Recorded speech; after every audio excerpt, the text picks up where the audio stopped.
সাংবাদিক বন্ধু, আসসালামু আলাইকুম। আমি গত রোজার ঈদে আপনার বহু বছর পরে গ্রামে ঈদ করেছি এবং এই 5 দিন ঈদ উপলক্ষে বরিশাল 3 আসনের বাবুগঞ্জ মুলাদি অঞ্চলে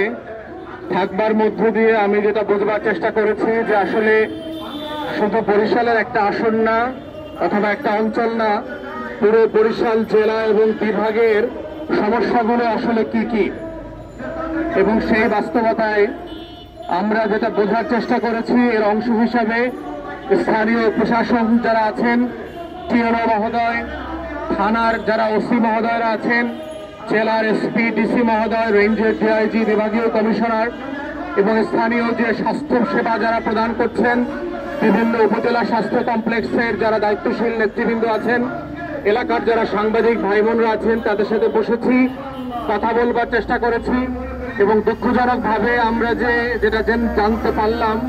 সেটা আসলে বাংলাদেশের পরিসংখ্যান ব্যুরো গত 2 বছর আগে বাংলাদেশ সরকারকে যে প্রতিবেদন দিয়েছে তার সাথে খুবই সামঞ্জস্যপূর্ণ। আপনারা জানেন পিবিএস বাংলাদেশের যে পরিসংখ্যান ব্যুরো আছে তারা বাংলাদেশের যে গরিব জনগোষ্ঠী আছে তাদের একটা মানচিত্র তৈরি করেছে 2023 সালে,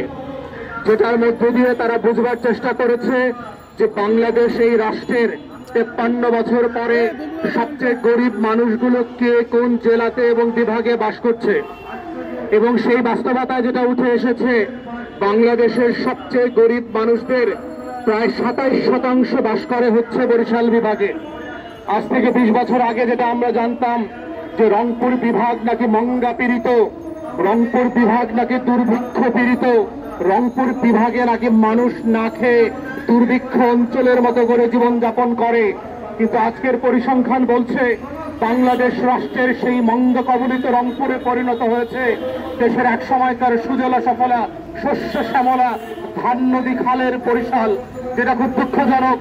বাংলাদেশ রাষ্ট্রের যে উন্নয়নের গল্প আমরা গত 16 বছর ধরে ফ্যাসিবাদের আমলে শুনেছি,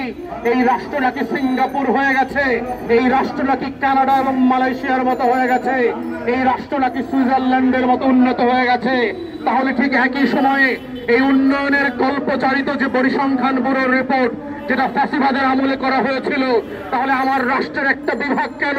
উগান্ডার মতো, হাইতির মতো, ইয়েমেনের মতো দরিদ্র পীড়িত অঞ্চলে পরিণত হয়ে গেছে? এইটা তো